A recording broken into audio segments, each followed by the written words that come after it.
من الشيطان الرجيم. بسم الله الرحمن الرحيم.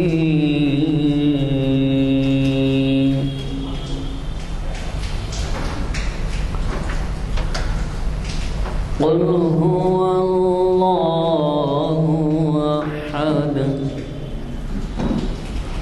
الله الصمد لم يلد ولم يولد ولم يكن له كفوا أحد.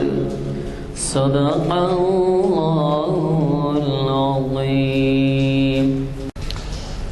حضرات، جیسے کہ ہمارے اعلامیوں میں بتلایا گیا ہے اور جو آپ کو بھی پہنچائے گئے ہیں، آج ہمارے درمیان آپ کے جانے پہچانے مقرر مفتی محمد عرفان قاسمی صاحب تشریف فرما ہیں۔ یہ ہماری خوش قسمتی ہے کہ ایسے اعلیٰ معیار کے مفتی حضرات ہماری محافل سے وابستہ ہیں، اور آپ اس سے اندازہ لگائیے کہ وہ کتنے فاصلے سے یہاں آتے ہیں۔ اور بدقسمتی کی بات ہے کہ ہمارے سامعین میں بعض ایسے حضرات ہیں کہ تھوڑی سی چھینٹیں پڑ جائیں یا موسم ناساز ہو تو تشریف نہیں لاتے۔ یہ اللہ تعالیٰ انہیں توفیق عطا فرمائے۔ آج ہماری شریعت انفارمیشن کی 834ویں نشست عظمت صحابہ اور اہل بیت رضی اللہ عنہم کے عنوان سے ہو رہی ہے۔ مجھے کچھ زیادہ عرض کرنا نہیں ہے، اتنا ہی عرض کروں گا کہ پرسوں بھی جو لیکچر ہے اس میں ضرور تشریف لائیں، اور وہ اقبال کی مغرب پسندی اور دوری، معلوم ہے آپ کو علامہ اقبال لندن اور جرمنی اور فرانس اور کہاں کہاں بیرونی ممالک، اسپین، یہ سب کا بھی دورہ کیے تھے۔ تو یہ بجائے شہر ملکوں کے نام لینے کے مغرب پسندی کہہ دیا گیا ہے۔ مغرب پسندی سے مطلب مراد یہ ہے کہ ان کا وہاں کا جو دورہ رہا، وہاں جو انہوں نے مستقل ایسے وہ چھوڑے، نشانات چھوڑے، اور ان کی تعریف میں ان کا ذکر ہے کہ اس کو جو ہے پسندی اور دوری سے، مغرب پسندی اور دوری سے کے عنوان سے مجید بیدار صاحب دے رہے ہیں۔ تو یہ اقبال کی مغرب پسندی دوری جو ہے پروفیسر مجید بیدار، جو آپ کے جانے پہچانے مقرر ہیں اور عثمانیہ یونیورسٹی کے اردو کے ہیڈ آف دی ڈپارٹمنٹ ہیں، وہ جو ہے ہماری 1044ویں نشست کو مخاطب کر رہے ہیں پرسوں، یعنی چہارشنبے کے دن۔ مجھے قوی توقع ہے کہ آپ حضرات ضرور بضرور تشریف لائیں گے۔ دیکھیے، کئی کام ایسے ہیں جو چھوٹی موٹی بارش کی وجہ سے رک نہیں پاتے، لیکن یہ کہ صرف رمجھم ہو جائے اور ہم جو ہے ہمارے روٹین میں فرق لائیں تو یہ مناسب بات نہیں ہے۔ کوشش کیجیے کہ ہماری ان محفلوں کو آپ زینت بخشتے رہیں اور آپ بھی استفادہ کرتے رہیں۔ میں گزارش کرتا ہوں ہمارے آج کے مقرر صاحب سے کہ وہ شہنشین پر تشریف لائیں اور ہمیں مخاطب فرمائیں۔ ورحمۃ اللہ وبرکاتہ۔ بسم اللہ الرحمن الرحیم۔ الحمد للہ وکفى وسلام علی عباده الذین اصطفى، اما بعد فاعوذ باللہ من الشیطان الرجیم۔ بسم اللہ الرحمن الرحیم۔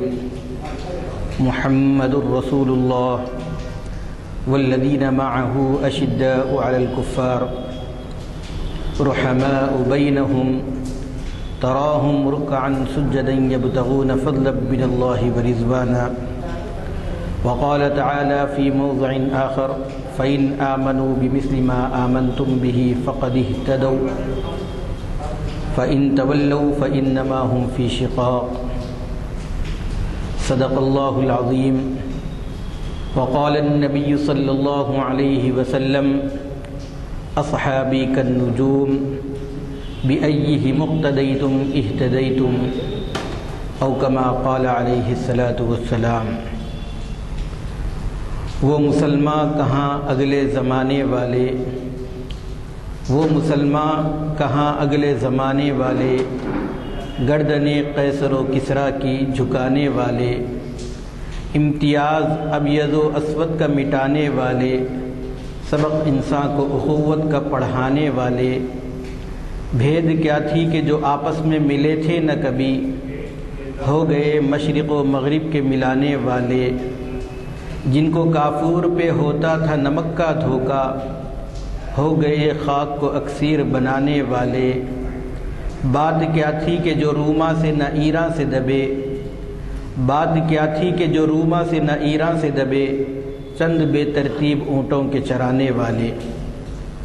محترم و معزز حاضرین کرام و ناظرین عظام، اس وقت آپ کے سامنے جو عنوان دیا گیا ہے وہ عنوان عظمت صحابہ و اہل بیت رضی اللہ عنہم اجمعین ہے۔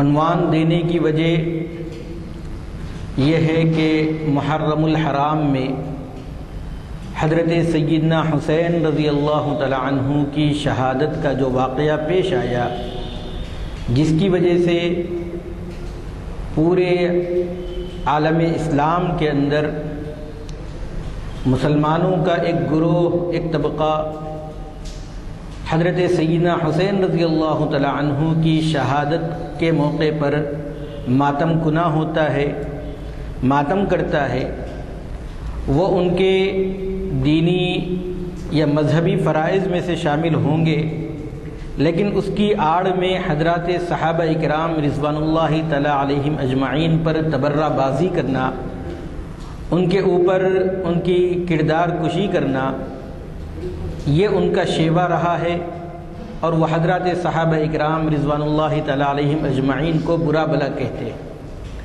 حالانکہ حضرات صحابہ اکرام رضوان اللہ تعالی علیہم اجمعین کا جو مقام اور مرتبہ ہے وہ اظہر من الشمس ہے، سورج سے زیادہ روشن حضرات صحابہ اکرام رضوان اللہ تعالی علیہم اجمعین کی زندگی رہی ہے۔ اور کیوں نہیں ہوتی؟ اللہ رب العزت نے جناب نبی کریم صلی اللہ علیہ وسلم کے لیے جن صحابہ اکرام کا انتخاب فرمایا، آپ پوری تاریخ انسانیت اٹھا کر دیکھ لیں، آپ صحابہ اکرام رضوان اللہ تعالی علیہم اجمعین جیسے جانثار وفا شعار کوئی دنیا کے اندر کسی ماننے والے کے لیے اس کے ماننے والے اس طریقے سے اس کے وفادار رہے ہوں نہیں ملتا۔ آپ صحابہ اکرام کی زندگی کا جائزہ لیجئے، ان کی ایک ایک ادا کو دیکھیے، ان کی زندگی کے نشیب و فراز کو آپ کھنگالیے، اس کو دیکھیے، اس کو پڑھیے، مکی زندگی کے مظالم کو دیکھیے، ہجرت کے موقع پر صحابہ اکرام کی تکالیف کو دیکھیے، مدنی زندگی میں فتوحات کو دیکھیے۔ نبی کریم صلی اللہ علیہ وسلم نے جب جب مال کا مطالبہ کیا ہے، اللہ کی راہ میں مال دینے کے لیے صحابہ اکرام کے سامنے اپیل کی ہے۔ آپ صحابہ اکرام کی زندگی کو دیکھیے، کس طریقے سے صحابہ اکرام نے اللہ کے رسول صلی اللہ علیہ وسلم کی زندگی کے لیے، آپ صلی اللہ علیہ وسلم کی وفا کے لیے، آپ صلی اللہ علیہ وسلم سے وفاداری نبھانے کے لیے اپنا سب کچھ قربان کرتے ہوئے نظر آئیں گے۔ بدر و احد کے اندر صحابہ اکرام کی قربانیوں پر آپ نظر ڈالیں، غزوہ احزاب کے موقع پر صحابہ اکرام کا اپنے جسموں پر پتھر، اپنے پیٹ پر پتھر باندھتے ہوئے آپ نظر ڈالیے۔ صحابہ اکرام نے غزوہ تبوک کے ان حالات کے اندر جہاں پر سب فاقہ کش تھے، اس وقت نبی کریم صلی اللہ علیہ وسلم کی دعوت پر آپ نے جب اعلان عام فرمایا تو تمام صحابہ اکرام اپنا سب کچھ قربان کر کے نبی کریم صلی اللہ علیہ وسلم کی ایک آواز پر چلنے کے لیے تیار ہو گئے۔ بلکہ تاریخ کی کتابوں میں، احادیث کی کتابوں میں ان صحابہ اکرام کے واقعات بھرے پڑے ہیں جن میں اللہ کے رسول صلی اللہ علیہ وسلم نے کسی صحابی کے متعلق یہ فرمایا کہ ان کی موجودگی میں نہیں بلکہ ان کی غیر موجودگی میں فرمایا کہ کیا ہی اچھا ہوتا کہ ان کے بال درست ہو جاتے، کیا ہی اچھا ہوتا کہ ان کے جو کپڑے ہیں وہ ٹخنوں سے اوپر ہو جاتے، کیا ہی اچھا ہوتا کہ وہ جو کپڑے پہنے ہوئے ہیں وہ جو میلے کچیلے ہیں اس کو صاف کر لیتے۔ صحابہ کرام کے پاس جیسے ہی یہ خبر پہنچی انہوں نے اس کے اندر کوئی مبالغہ نہیں کیا اور اس میں کوئی جا کر اللہ کے رسول صلی اللہ علیہ وسلم کے سامنے صفائی پیش نہیں کی کہ میرے بال اس وجہ سے بڑے ہیں، میرے کپڑے اس وجہ سے ٹخنوں سے نیچے ہیں، میرے کپڑے اس وجہ سے میلے کچلے ہیں۔ یہاں اللہ کے رسول صلی اللہ علیہ وسلم کی منشا ان کو معلوم ہوئی، فوراً عمل کرنے لگے۔ بلکہ ایک موقع پر اللہ کے رسول صلی اللہ علیہ وسلم نے ایک صحابی کے ہاتھ میں انگوٹھی دیکھی، سونے کی انگوٹھی۔ اللہ کے رسول صلی اللہ علیہ وسلم نے ناگواری کا اظہار فرماتے ہوئے وہ صحابی کے ہاتھ سے انگوٹھی کو لے کر ان کی انگلی سے نکال کر آپ صلی اللہ علیہ وسلم نے اس کو باہر پھینک دیا۔ جب مجلس ختم ہوئی دیگر صحابہ کرام نے فرمایا کہ اس انگوٹھی کو اٹھا لو اور اپنے دیگر اخراجات کے اندر یا اپنے بیوی وغیرہ کو دینے کے لیے استعمال کرو۔ وہ صحابی نے فرمایا کہ اللہ کی قسم میں اس کو ہرگز نہیں اٹھاؤں گا جس کو اللہ کے رسول صلی اللہ علیہ وسلم نے پھینک دیا۔ حضرت عبداللہ ابن مسعود رضی اللہ تعالیٰ عنہ بڑے جلیل القدر صحابی ہیں، بلکہ فقہ حنفی کا جو اکثر حصہ حضرت عبداللہ ابن مسعود رضی اللہ تعالیٰ عنہ سے منقول ہے۔ وجہ بھی یہ ہے کہ حضرت عمر بن الخطاب رضی اللہ تعالیٰ عنہ نے انہیں کوفہ کے اندر معلم بنا کر بھیجا تھا۔ وہ اپنے شاگردوں کے سامنے صحابہ کرام کا جو تعارف کراتے ہیں، مشکاۃ شریف کے اندر وہ روایت موجود ہیں۔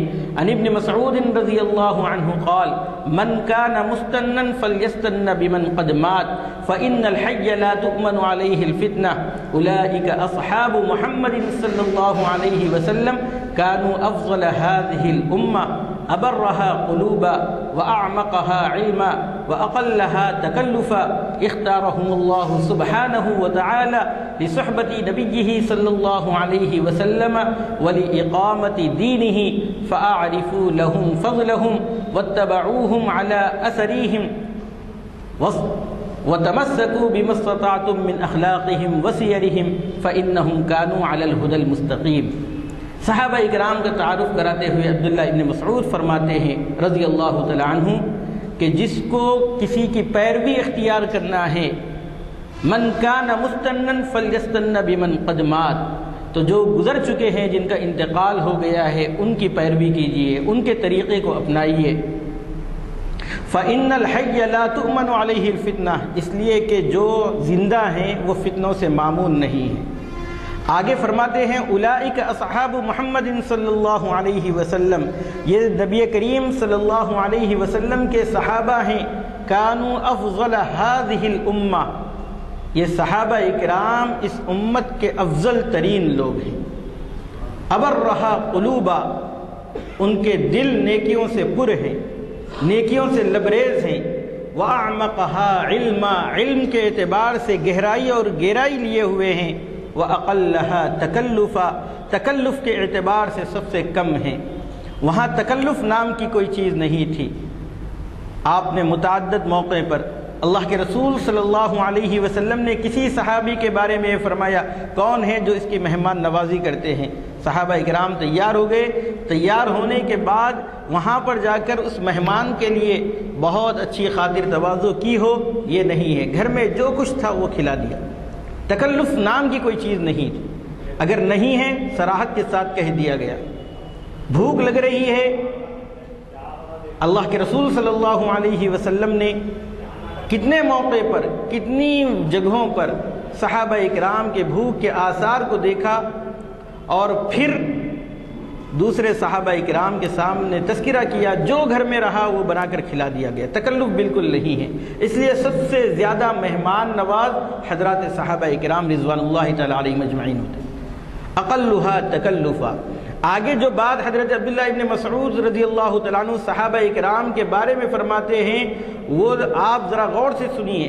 اختارہم اللہ سبحانہ وتعالی لصحبت نبیہ صلی اللہ علیہ وسلم، اللہ رب العزت نے صحابہ اکرام کا انتخاب فرمایا ہے نبی کریم صلی اللہ علیہ وسلم کی صحبت کے لیے۔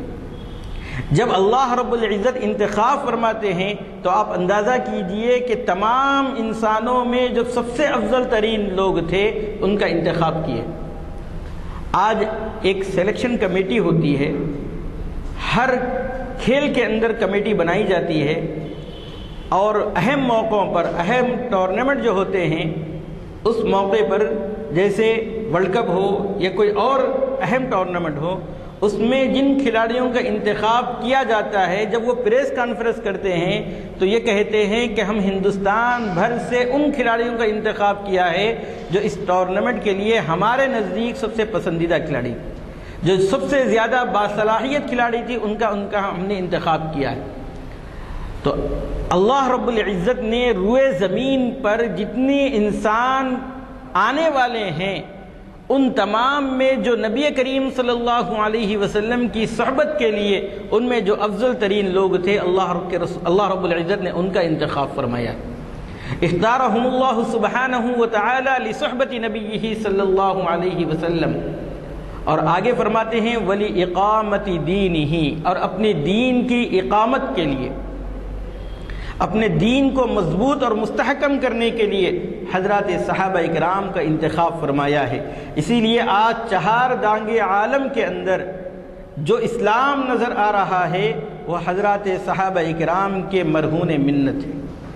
صحابہ اکرام کی وہ عظیم قربانیاں ہیں جس کی وجہ سے چہار دانگے عالم کے اندر اسلام پھیلا ہے، اور آج اسلام کے ماننے والے لوگ جن پر پوری دنیا کی نظر رہتی ہے لیکن وہ کسی کی پرواہ کیے بغیر اسلام کے فالوور ہیں، وہ حضرات صحابہ اکرام کی دین ہے۔ اسی لیے حضرت حذیفہ بن یمان رضی اللہ تعالیٰ عنہ کا وہ جملہ، جب وہ کسریٰ کے دربار میں پہنچے تھے اور ان کے ہاتھ سے لقمہ گر گیا تھا، وہ اٹھا کر کھا رہے تھے، کسی نے کہا، ان کے ساتھی نے کہا کہ یہ کیا کر رہے ہو، یہ بادشاہوں کا دربار ہے، یہاں پر گرا ہوا لقمہ اٹھا کر نہیں کھایا جاتا۔ اس وقت انہوں نے یہ فرمایا تھا اَأَتْرُكُ سُنَّةَ حَبِيبِي لِهَؤُلَاءِ الْحُمَقَاءِ، ان احمقوں کی وجہ سے کیا میں اپنے حبیب صلی اللہ علیہ وسلم کی سنت کو چھوڑ دوں؟ میرے بھائیوں، آج صحابہ اکرام کی زندگی کا ہم مطالعہ کرنا چھوڑ دیے ہیں۔ اگر ہم صحابہ اکرام کی زندگی کا مطالعہ کرتے تو جس طریقے سے ظفر علی خان مرحوم نے فرمایا ہے کہ بات کیا تھی کہ جو روما سے نائرہ سے دبے چند بے ترتیب اونٹوں کے چرانے والے، حضرت عمر بن الخطاب رضی اللہ تعالیٰ عنہ خود اپنا واقعہ بیان کرتے ہیں کہ ان کے والد خطاب انہیں اس لیے مارا کرتے تھے کہ ان کو صحیح سلیقے سے اونٹ چرانے نہیں آتا تھا، لیکن اسلام نے جب ان کو اسلام کی وجہ سے وہ عظمت پا گئے، اسلام کے دامن میں آ گئے، تو پھر ان کی بادشاہت سے، ان کے عدل و انصاف سے، ان کی سلطنت سے قیصر و کسریٰ کپ کپانے لگے، تھر تھرانے لگے، اور حضرت عمر بن الخطاب رضی اللہ تعالیٰ عنہ کا رعب اس درجہ ہے، آج بھی ہے، کہ ان کے حالات کو پڑھ کر آج بھی غیر مسلم جو ہے کانپ جاتے ہیں۔ یہ حضرت عمر بن الخطاب رضی اللہ تعالیٰ عنہ کی سیرت ہے جس کو ہم نے بھلا دیا ہے۔ فَأَعْرِفُوا لَهُمْ فَضْلَهُمْ، حضرت عبداللہ ابن مسعود رضی اللہ تعالیٰ عنہ فرماتے ہیں کہ صحابہ اکرام کے فضل کو تم پہچانو، وَاتَّبَعُوا سِيَرَهُمْ، اور ان کی سیرتوں کو، وَاتَّبَعُوا عَلَىٰ آثَارِهِمْ، ان کے نقش قدم پر چلنے کی کوشش کرو، ان کی اتباع کرو۔ صحابہ اکرام رضوان اللہ تعالیٰ علیہم اجمعین کے بارے میں اللہ کے رسول صلی اللہ علیہ وسلم نے فرمایا اصحابی کالنجوم، میرے صحابہ ستاروں کے مانند ہیں، بِأَيِّهِمُ اقْتَدَيْتُمْ اهْتَدَيْتُمْ، ان میں سے جن کی بھی تم پیروی کرو گے، جن کی بھی تم اقتداء کرو گے، منزل مقصود کو پالو گے۔ وَاتَّبَعُوهُمْ عَلَىٰ أَثَرِهِمْ، یعنی ان کے نقش قدم کی پیروی کرنا ہمارے لیے، ہماری نجات کے لیے یہ کافی ہے۔ اور وَتَمَسَّكُوا بِمَا اسْتَطَعْتُمْ، اور جہاں تک ہو سکے اپنی طاقت کے بقدر ان کے اخلاق کو، ان کی سیرت کو مضبوطی سے تھام لو، فَإِنَّهُمْ كَانُوا عَلَى الْهُدَى الْمُسْتَقِيمِ، اس لیے کہ یہی صحابہ اکرام سیدھے راستے پر تھے۔ ایک صحابی اپنے صحابہ اکرام کے بارے میں جو کچھ جانتا ہے وہ چند جملوں کے اندر اس کو بیان کر گیا ہے۔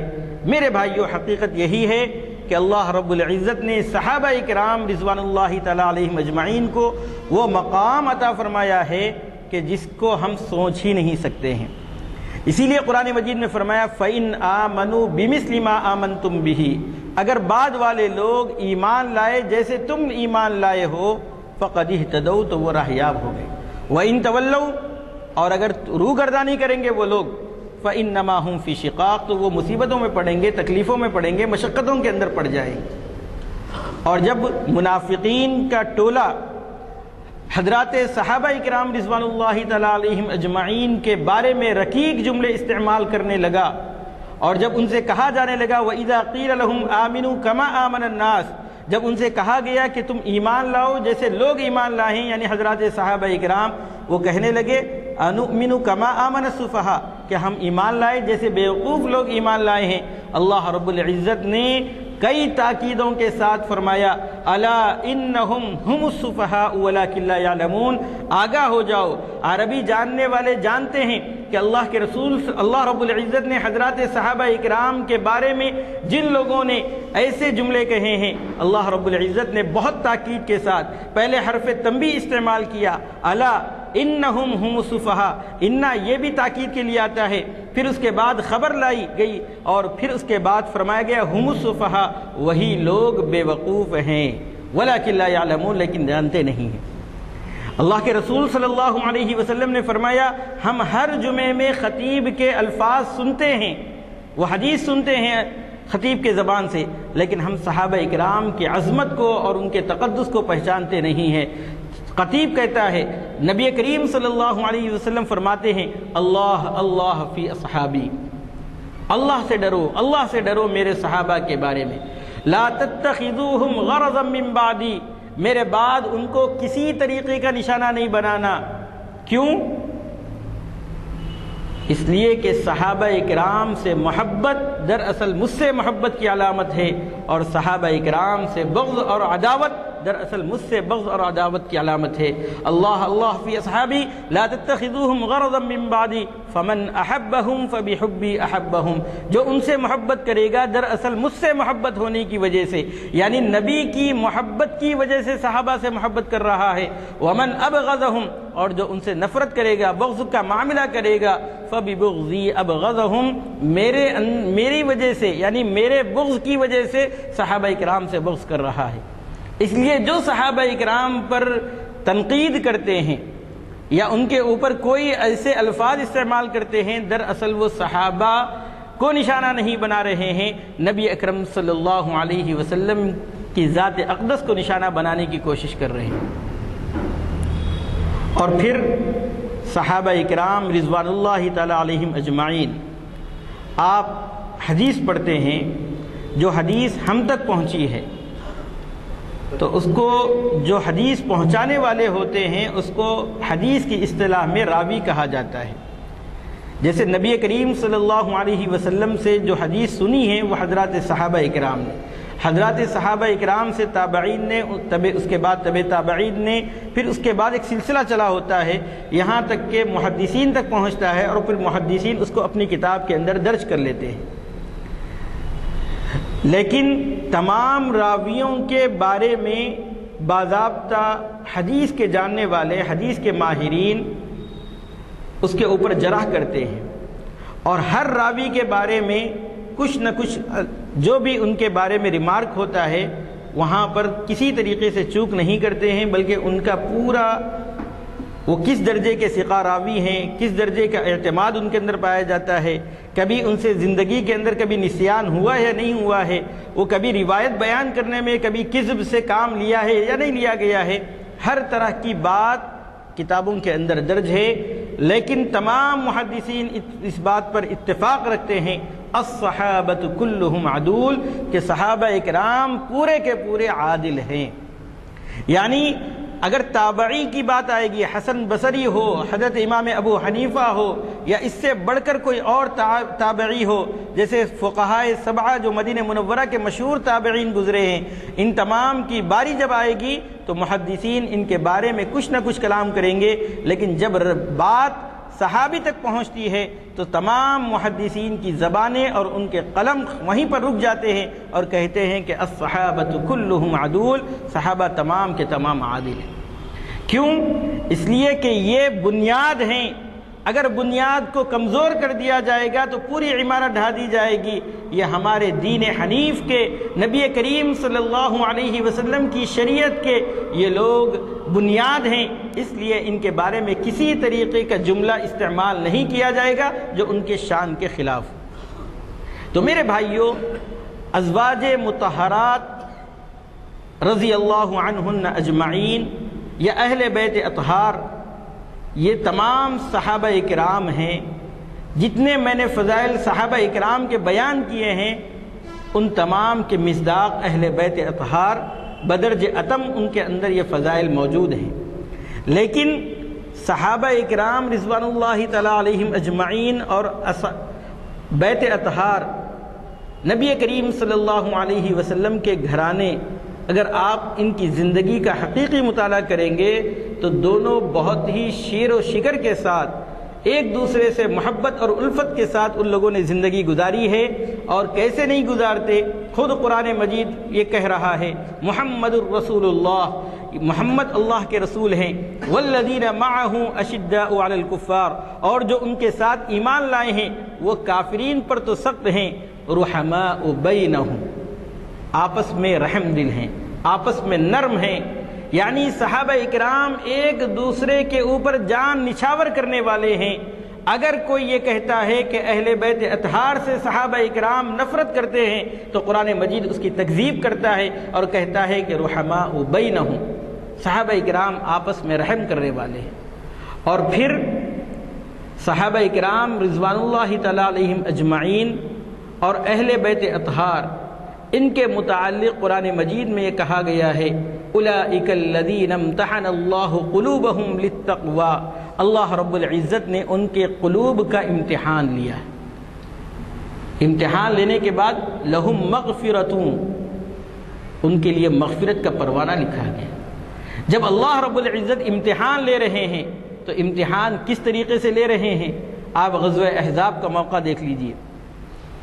قرآن مجید میں اس غزوے کو اتنے الفاظ سخت استعمال کیے ہیں کہ جس میں ہم اس کی سنگینی کو ہم سمجھ سکتے ہیں۔ اذ جاؤکم من فوقکم ومن اسفل منکم واذ زاغت الابصار وبلغت القلوب الحناجر وتظنون باللہ الظنون ہنالک ابتلی المؤمنون وزلزلوا زلزالا شدیدا۔ وہ غزوہ ایسا غزوہ تھا جس میں ابو سفیان، جو بعد میں فتح مکہ کے موقع پر اسلام قبول کیے ہیں، انہوں نے پورے قبائل کو، جس کی تعداد 10,000 سے 12,000 تک بتلائی گئی ہے، تمام قبائل کو متحدہ طور پر اسلام کے خلاف، مسلمانوں کے خلاف اکٹھا کرنے میں وہ کامیاب ہو گئے تھے۔ اور ان کی پلاننگ یہ تھی کہ مدینہ منورہ میں جو یہودی ہیں وہ بھی اندر سے غداری کر دے، تو ایک طرف سے باہر سے لشکر جو آئے گا وہ تو مسلمانوں کو ختم کرنے ہی کے لیے آئے گا، لیکن اندر سے جب بغاوت ہوگی تو دونوں کے درمیان صحابہ کرام اور نبی کریم صلی اللہ علیہ وسلم پس کر رہ جائیں گے۔ آپ صلی اللہ علیہ وسلم نے صحابہ کرام سے مشورہ کیا۔ حضرت سلمان فارسی رضی اللہ تعالیٰ عنہ کے مشورے کے مطابق خندق کھودنا منظور ہوا اور خندق کھودنا شروع کیا گیا۔ اللہ کے رسول صلی اللہ علیہ وسلم یہ تو باہر سے جو کفار آ رہے تھے، جو دشمن آ رہے تھے، ان کی حفاظت کے لیے خندق کھود کا آپ نے انتظام کیا، لیکن آپ صلی اللہ علیہ وسلم کو معلوم ہوا کہ بنو قریظہ یہاں پر غداری کرنے والے ہیں۔ تو اللہ کے رسول صلی اللہ علیہ وسلم نے صحابہ کرام رضوان اللہ تعالی علیہم اجمعین کے دلوں میں بزدلی پیدا نہ ہو، جن دو صحابہ کرام کو تحقیق کے لیے بھیجا تھا، کہا تھا کہ اگر تمہیں بغاوت کی بو آ رہی ہے تو تم اس طریقے کے الفاظ استعمال کرنا جس سے میں سمجھ جاؤں، لیکن عام صحابہ اکرام کو اس کی بھنک نہ لگے۔ آج کا موقع، ہندوستان کے حالات، اور پھر واٹس ایپ، فیس بک، سوشل میڈیا پر ایسے ایسے ویڈیوز اور پوسٹ آ رہے ہیں جس سے مسلمانوں کے دلوں میں بزدلی پیدا کرنے کی کوشش کی جا رہی ہے۔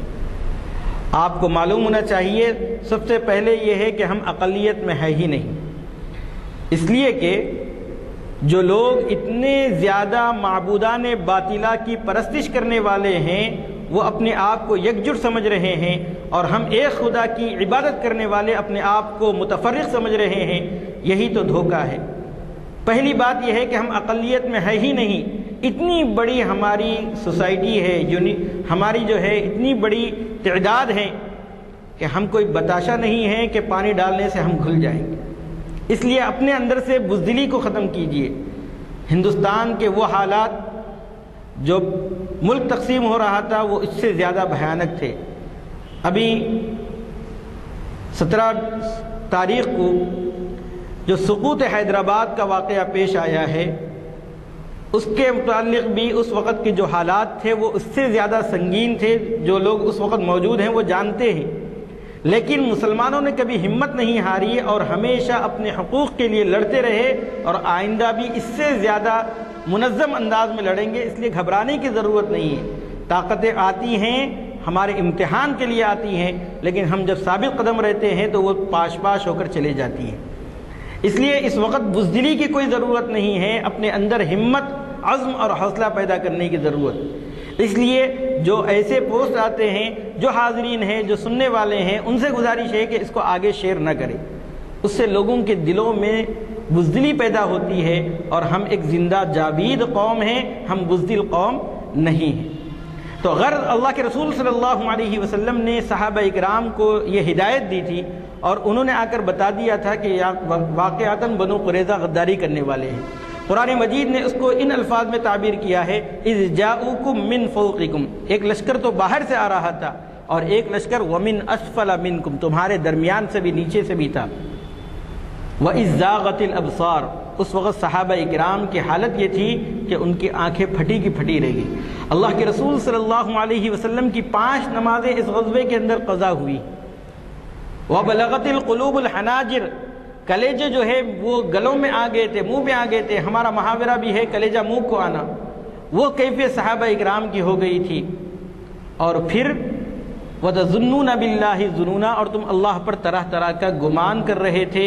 یعنی اللہ رب العزت کے ایک طرف وعدے تھے، نبی کریم صلی اللہ علیہ وسلم نے جو وعدے کیے تھے وہ وعدے بھی، اس کے اوپر بھی یقین تھا، اور دوسری طرف حالات ایسے تھے کہ جس کے متعلق جو ہے کچھ کہا نہیں جا سکتا تھا۔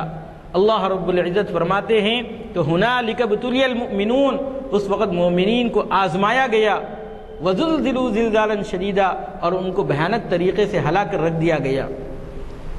ایک طرف منافقین ہیں، اس کا تذکرہ قرآن کرتا ہے کہ وہ لوگ الگ ہو گئے، اور دوسری طرف مومنین ہیں۔ وَلَمَّا رَأَى الْمُؤْمِنُونَ الْأَحْزَابَ قَالُوا هَذَا مَا وَعَدَنَا اللَّهُ وَرَسُولُهُ، یہی تو وعدہ تھا جس کا اللہ اور اس کے رسول نے ہم سے کیا تھا۔ وَمَا زَادَهُمْ إِلَّا إِيمَانًا وَتَسْلِيمًا، اور اس واقعے نے ان کے ایمان اور تسلیم و رضا کے جذبے کو اور آگے بڑھا دیا۔ تو میرے بھائیو، یہ ہے امتحان اللہ رب العزت نے صحابہ اکرام سے لیا تھا، اور صحابہ اکرام ہر موقع پر ثابت قدمی کے ساتھ اللہ کے رسول صلی اللہ علیہ وسلم کا ساتھ دیے ہیں۔ اس لیے میرے بھائیوں، حضرات صحابہ اکرام کی ایک ایک زندگی کا مطالعہ ہمیں کرنا چاہیے۔ عظمت صحابہ کا عنوان اسی لیے دیا گیا ہے کہ ہم لوگ جو ہے صحابہ اکرام کی زندگی کو بھلا دیے ہیں۔ ہم یہ سمجھتے ہیں کہ 1400 سال پہلے گزرنے والی شخصیات ہمارے لیے آئیڈیل اور نمونہ کیسے ہو سکتی ہیں، حالانکہ حقیقت یہی ہے کہ حقیر سمجھ کر جس کو ہم نے بجھا دیا، حقیر سمجھ کر جس کو ہم نے بجھا دیا، وہی چراغ جلے گا تو روشنی ہوگی۔ آمین وآخر دعوانا الحمدللہ رب العالمین۔ اللہ کا لاکھ لاکھ شکر ہے کہ بارش کے اتنے شدت سے بارش ہونے کے آثار ہونے کے باوجود ہماری محفل کامیاب رہی، اور آپ نے ہمیشہ کی طرح ایک پرمختاب ہمارے آج کے جناب مفتی محمد عرفان قاسمی صاحب کا سنا۔ حضرات، یہ بات کے موسم سے متاثر ہو کے اپنے پروگرام میں کسی قسم کی تبدیلی لانا یہ عقل مندی کی بات نہیں ہے۔ آپ بیرونی ممالک میں دیکھیں گے یا خود عرب ممالک میں دیکھیں گے کہ یہ بہت کم جو ہے موسم کا اثر ان پر ہوتا ہے، چاہے وہ شدت کی سردی رہو یا کبھی بارش ہو جائے، لیکن وہ اوقات نماز کی پابندی کرتے ہیں۔ خیر، ہم ان کے کیا نظیر میں ہمارا مذہب خود اس بارے میں واضح ہے کہ یہ بہانے نہیں چلتے، اس لیے خیال رکھیں کہ آپ آئندہ سے ہماری محافل میں جب آنے کا ارادہ کرتے ہیں تو پختہ ارادہ کریے۔ اب آپ اس سے اندازہ لگائیے کہ آج کے مقرر کہاں سے آ رہے ہیں، اور پھر وہ بھی بارش جب جم تو تھی کم از کم، لہٰذا میری گزارش ہے کہ آئندہ اس کے خیال رکھیں۔ اور اب آپ کو میں دعوت دیتا ہوں چہار شنبے کے خطاب کا، جو پروفیسر مجید بیدار آپ کے جانے پہچانے مقرر ہیں۔ اقبال کی مغرب پسندی و دوری بہت ہی اہم عنوان ہے، بہت ہی اہم عنوان ہے۔ اور آخری بات یہ کہتا ہوں کہ نوجوانوں کو راغب کیجیے۔ آپ کے ہر گھر میں کوئی نہ کوئی نوجوان، گھر میں پڑوس یا مسجد کے مصلی ہوں گے، مسجدوں میں بولنے لگوائی آپ جس مسجد سے تعلق، کہ نوجوان بھی استفادہ کریں ہمارے معاملے سے۔ تو آپ اندازہ لگائیے، میرا خیال ہے کہ یہاں 25 سال سے کم کا کوئی نوجوان نہیں ہے، کوئی جوان نوجوان نہیں 25 سال سے کم کا، اور ہم سب بیٹھے ہوئے ہیں اور یہ دیکھتے بیٹھے ہوئے ہیں کہ نوجوان کھیلوں میں ہے کیا، کالجز نہیں ہیں، اسکول نہیں ہے، پڑھائی نہیں ہو رہی ہے، پھر آخر ایک مصروفیت تو ہوتی ہے نا، پھر ہماری تہذیب سے واقف ہوتے ہیں کہ ہم کس طرح سے ملتے ہیں، عبادات کا ہمارے پاس کیا منشا ہے، عبادات سے کس طرح سے اجتماعی عبادات سے استفادہ کر سکتے ہیں۔ میرا مجھے خرید توقع ہے کہ اس بارے میں توجہ کریں۔ دعا فرمائیں۔